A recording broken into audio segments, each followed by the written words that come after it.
आप सभी के अंदर विराजमान मेरे परम पिता परमात्मा को मेरा कोटि कोटि नमन। जिस आत्मा के अनंत जन्मों की पुण्यों की पुण्यवानी उदय होती है, उस आत्मा के अंदर भक्ति का बीज जागृत होता है, क्योंकि भक्ति का बीज जागृत हुए बिना आत्मा भक्ति कर ही नहीं सकती। उसी आत्मा के अंदर परमात्मा को पाने की प्यास होती है, परमात्मा से अनंत प्रेम होता है, क्योंकि बिना प्रेम के परमात्मा को नहीं पाया जा सकता।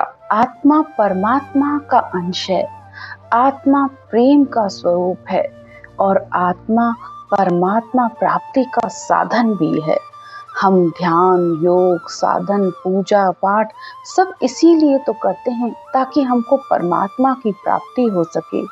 प्रेम परमात्मा को पाने का सबसे सरल साधन है। प्रेम से परमात्मा को पुकारने पर अंतर में विरह जागृत होता है और इसी विरह के जागृत होने पर आत्मा अंतर में हर समय परमात्मा से मिलने के लिए तड़पती रहती है। आज इसी बात को सुखराम जी महाराज अपने हरजस में कहते हैं। मारो ने संदेशो साहिब सांभ लो हो, बिना जी सुनियारो नहीं है सूल। आत्मा परमात्मा से प्रार्थना करती है कि हे परमात्मा, आप मेरा संदेशा सुनो, यानी आप मेरी बात सुनो। बिना सुने मेरा दुख कैसे मिटेगा।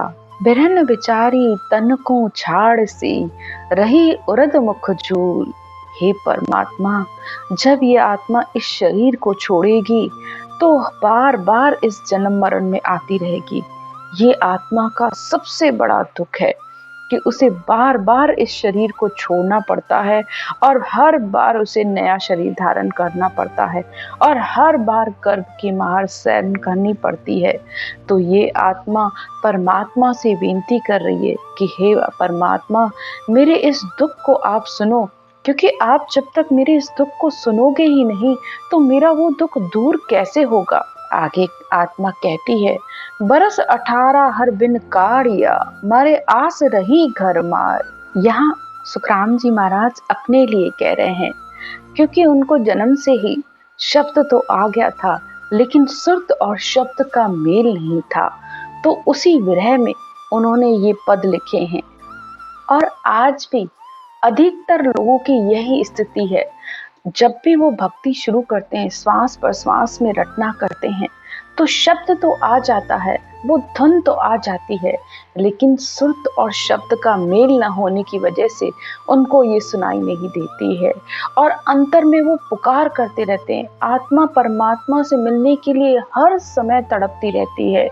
जो भी आत्माएं भक्ति करती हैं, तो वो जैसे ही ज्ञान उनको सुनने के लिए मिलता है तो उनके अंदर ये विरह जागृत होता रहता है और अंतर में बहुत पुकार करती हैं कि हे परमात्मा, आप मुझसे कब मिलोगे। और इसी विरह में सद्गुरुदेव कहते हैं कि हे परमात्मा, मेरी आशा अभी तक इस शरीर में लगी हुई है।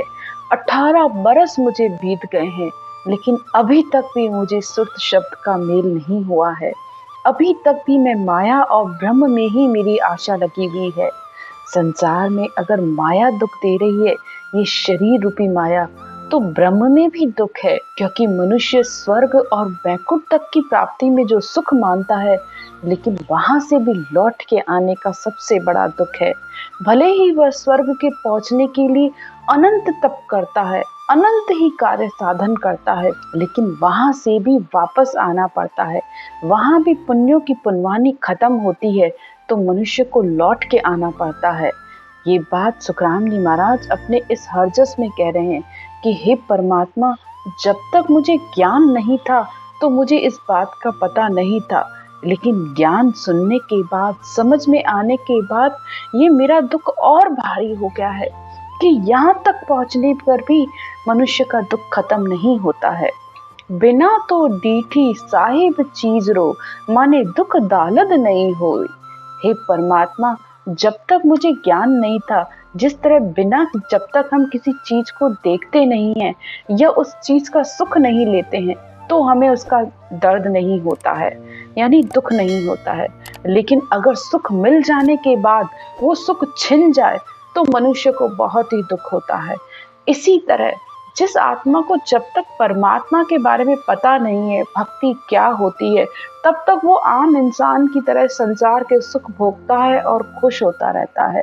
लेकिन जैसे ही वो भक्ति में आता है, ज्ञान सुनता है, तो ये आत्मा चेतन हो जाती है, वो जागृत हो जाती है कि मैं संसार में क्यों आई हूँ, किस लिए आई हूँ, मैं ये क्या कर रही हूँ। इस आत्मा का उद्देश्य तो संसार में आने का इतना था कि उसे परमात्मा की प्राप्ति करनी थी, लेकिन माया और ब्रह्म के पसारे में ये आत्मा हर समय दुखी होती रहती है। तो इसी तरह जब तक देखा नहीं था, सुना नहीं था, तो दुख नहीं था, लेकिन अब समझ में आने के बाद बहुत भारी दुख है इस आत्मा को। शब्द कलेजो राम जी बांधियो, मारे करोत बहे उर्माए, नख चक साले राम जी निश दिना, मोसू हर बिन रहो नहीं जाए। आत्मा कहती है, हे परमात्मा, आपने मुझे ये मनुष्य शरीर नहीं दिया होता और इसमें अगर ये शब्द सुन नहीं होती तो किसी भी तरीके का दुख नहीं था, लेकिन ज्ञान सुनने के बाद ये जो शब्द जागृत हुआ है, वो हर समय मुझे परमात्मा से अंदर मिलने का दर्द होता रहता है, पीड़ होती रहती है, ऐसा दर्द जो बिना मारे की मार है। हर समय इस आत्मा को परमात्मा में मिलने का भारी दुख लगा रहता है। नख से चक तक अगर वह सत्शब्द रूपी धुन का अनुभव नहीं होता है तो मुझसे अब रहा भी नहीं जाता। आगे सतगुरुदेव कहते हैं, अब तो जग में बहर नहीं आवड़े, आप मिलो नी आए, इन तो अपराधी दुष्टी जीव रो, जन्म अकारत जाए। हे परमात्मा, अब संसार के ये सुख भी मुझे अच्छे नहीं लगते हैं, बस आप आकर मुझे मिलो। आत्मा परमात्मा से कहती है कि हे परमात्मा, मैं अपराधी हूँ, दुष्टी हूँ, हे परमात्मा, आप मेरे लक्षणों को मत देखो, बस मुझे ज्ञान से इतना तो जरूर पता चला है कि संसार में आपके मिले बिना मेरा ये जन्म व्यर्थ चला जाएगा। आगे आत्मा कहती है, एकण महल दूजे चढ़ी, तीजे खड़ी छूजी आन, बजर दरवाजा हर नहीं उगड़े, रहा करारा जीतान। आत्मा कहती है कि मैं खंड पिंड और ब्रह्मांड तक चढ़ गई, लेकिन अब मेरी ताकत से तो ये बजर पोल का दरवाजा नहीं खुल रहा है, ये दरवाजा बहुत ही कड़क है, मैं रटना कर कर के भी थक गई हूँ। हे परमात्मा, आप दया करो, आप कृपा करो, तो मैं इस केवल दरवाजे को, इस 10वें द्वार को पार करके आकर आपसे मिलूं। चैन तमाशा हर दिखलाए के, मत डहकाओ जी मोए। आत्मा कहती है कि हे परमात्मा, मुझे अपने इन चैन चमत्कार और तमाशे मत दिखाओ, ये दिखाकर मेरे इस मन को मत बहकाओ, नहीं तो मैं फिर वापस इस जन्म में भी मनुष्य जन्म में भी आकर फिर यहाँ पर आकर उलझ जाऊंगी। कृपा करोनी जन पर दयाल जी, मोए दर्शन दो पट खोए।